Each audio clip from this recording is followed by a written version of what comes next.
ಎಲ್ಲ ಪೊಲೀಸ್ ಅಧಿಕಾರಿಗಳೇ, ನಕ್ಸಲ್ ಶರಣಾಗತಿ ಮತ್ತು ಪುನರ್ವಸತಿ ಸಮಿತಿಯ ಎಲ್ಲ ಮಾನ್ಯ ಸದಸ್ಯರುಗಳೇ, ನಾಗರಿಕ ಸಮಿತಿಯ ಸದಸ್ಯರುಗಳೇ, ಸ್ನೇಹಿತರೆ,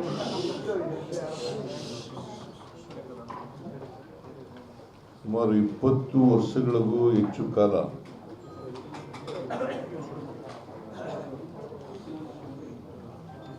ನಕ್ಸಲ್ ಚಳವಳಿ, ಮಾವೋ ನಕ್ಸಲ್ ಚಳವಳಿ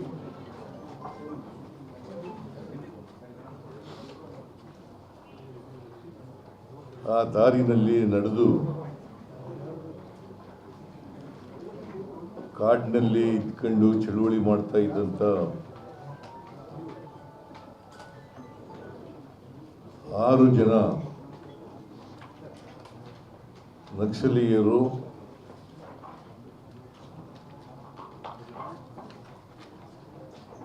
ನಕ್ಸಲ್ ಶರಣಾಗತಿ ಪುನರ್ವಸತಿ ಸಮಿತಿಯ ಅವರ ಪ್ರಯತ್ನದಿಂದ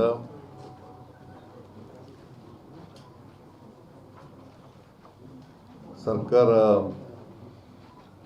ಅವರಿಗೆ ಆಹ್ವಾನ ನೀಡಿದ್ದರಿಂದ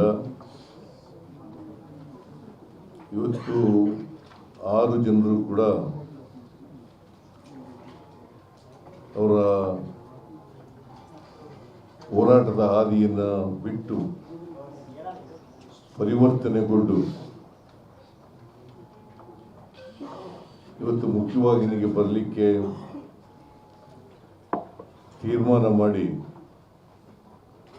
ಇವತ್ತು ನನ್ನ ಮುಂದೆ, ಉಪಮುಖ್ಯಮಂತ್ರಿಗಳ ಮುಂದೆ ಮತ್ತು ಗೃಹ ಸಚಿವರು ಇವ್ರ ಮುಂದೆ ಮತ್ತು KJ ಜಾರ್ಜ್ ಅವರು, ಈಶ್ವರ್ ಅವರು, ಸುಧಾಕರ್ ಅವರು, ಇವರೆಲ್ಲರೂ ಕೂಡ ಇದ್ದಾರೆ, ಮಂತ್ರಿಗಳು, ಶಾಸಕರುಗಳು ಕೂಡ ಇದ್ದಾರೆ. ಇವರೆಲ್ಲರ ಮುಂದೆ ಮತ್ತು ನಿಮ್ಮ ಮುಂದೆ ಪೊಲೀಸ್ ಅಧಿಕಾರಿಗಳ ಮುಂದೆ ಶರಣಾಗಿದ್ದಾರೆ. ಅವರ ಹೆಸರುಗಳು, ಶರಣಾಗಿರತಕ್ಕಂಥವ್ರ ಹೆಸರುಗಳು: ಲತಾ ಮುಂಡುಗಾರು, ಲತಾ ಮುಂಡುಗಾರು, ಚಿಕ್ಕಮಗಳೂರು ಜಿಲ್ಲೆ; ಸುಂದರಿ ಕುತ್ಲೂರು, ಸುಂದರಿ ಕುತ್ಲೂರು, ದಕ್ಷಿಣ ಕನ್ನಡ ಜಿಲ್ಲೆ; ಸುಂದರಿ ಕುತ್ಲೂರು, ದಕ್ಷಿಣ ಕನ್ನಡ ಜಿಲ್ಲೆ; ವನಜಾಕ್ಷಿ ಬಾಳೆಹೊಳೆ, ವನಜಾಕ್ಷಿ ಬಾಳೆಹೊಳೆ, ಚಿಕ್ಕಮಗಳೂರು ಜಿಲ್ಲೆ; ಮಾರಪ್ಪ ಆರೋಲಿ, ಮಾರಪ್ಪ ಆರೋಲಿ, ರಾಯಚೂರು ಜಿಲ್ಲೆ; ಜೀಶಾ ವೈನಾಡು, ಇವರು ಕೇರಳದವರು; ಜೀಶಾ ವೈನಾಡು, ಕೇರಳ ರಾಜ್ಯ; ಕೆ ವಸಂತ್ ವೆಲ್ಲೂರು, ಕೆ ವಸಂತ್ ವೆಲ್ಲೂರು, ತಮಿಳುನಾಡು, ಇವರು ತಮಿಳುನಾಡಿನವರು. ಇವರು 6 ಜನರು ಕೂಡ ಇವತ್ತು ಶರಣಾಗಿದ್ದಾರೆ. ನಾನು ಕೆಲವು ದಿನಗಳ ಹಿಂದೆ ನನ್ನನ್ನು ನಾಗರಿಕ ಸಮಿತಿಯವರು ಮತ್ತು ಪುನರ್ವಸತಿ ಸಮಿತಿಯವರು ಭೇಟಿಯಾಗಿದ್ದರು. ಭೇಟಿಯಾಗಿ ಅವ್ರ ಜೊತೆ ಮಾತುಕತೆ ಎಲ್ಲ ನಡೆಸಿದರು. ಅವರು ಹೇಳಿದ್ರು, 6 ಜನ ನಕ್ಸಲರು ಶರಣಾಗಲಿಕ್ಕೆ ತೀರ್ಮಾನ ಮಾಡಿದ್ದಾರೆ, ನೀವು ಅವರನ್ನು ಸರ್ಕಾರದ ವತಿಯಿಂದ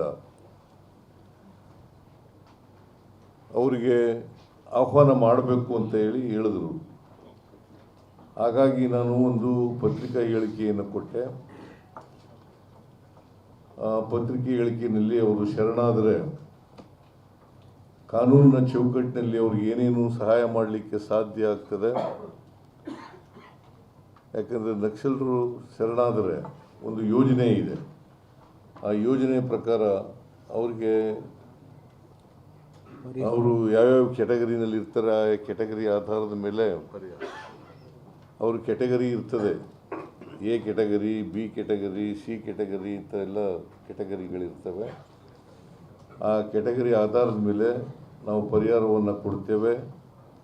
ಮತ್ತು ಕಾಡಿನಿಂದ ಜೈಲಿಗೆ, ಜೈಲಿನಿಂದ ನಾಡಿಗೆ, ಕಾಡಿನಿಂದ ಜೈಲಿಗೆ, ಜೈಲಿನಿಂದ ನಾಡಿಗೆ ಬರಲಿಕ್ಕೆ ಸರ್ಕಾರ ಎಲ್ಲ ಪ್ರಯತ್ನಗಳನ್ನು ಕೂಡ ಮಾಡ್ತದೆ. ಮತ್ತು ಕಾನೂನನ್ನು ನಾವು ಕಾನೂನು ರೀತಿ ಬಿಟ್ಟು ಕೆಲಸ ಮಾಡಲಿಕ್ಕೆ ಸಾಧ್ಯ ಆಗಲ್ಲ. ಅದಕ್ಕೋಸ್ಕರ ಕಾನೂನು ರೀತಿಯ ನಾವು ಎಲ್ಲ ರೀತಿಯ ಸಹಕಾರವನ್ನು ಸರ್ಕಾರ ಕೊಡ್ತದೆ ಅಂತಕ್ಕಂಥ ಮಾತುಗಳನ್ನು ಅವರಿಗೆ ಹೇಳಿದ್ದೇವೆ. ಅವರು ಈ ಶಸ್ತ್ರಾಸ್ತ್ರಗಳ ಮೂಲಕ ಅನ್ಯಾಯ, ದೌರ್ಜನ್ಯ, ಶೋಷಣೆ ಇದರ ವಿರುದ್ಧ ಹೋರಾಟ ಏನು ಮಾಡ್ತಾ ಇದ್ರು, ಆ ಹೋರಾಟದ ಮೂಲಕ ನ್ಯಾಯ ಪಡ್ಕೊಳ್ಳಿಕ್ಕೆ ಸಾಧ್ಯ ಆಗಲ್ಲ. ವ್ಯವಸ್ಥೆಯನ್ನು ಬದಲಾವಣೆ ಮಾಡಲಿಕ್ಕೆ ಸಾಧ್ಯ ಆಗಲ್ಲ. ಇವತ್ತು ನಮ್ಮ ಸಂವಿಧಾನದಲ್ಲೇ ಅವಕಾಶ ಇದೆ. ನ್ಯಾಯಯುತವಾದಂಥ ರೀತಿಯಲ್ಲಿ, ಶಾಂತಿಯುತವಾದಂಥ ರೀತಿಯಲ್ಲಿ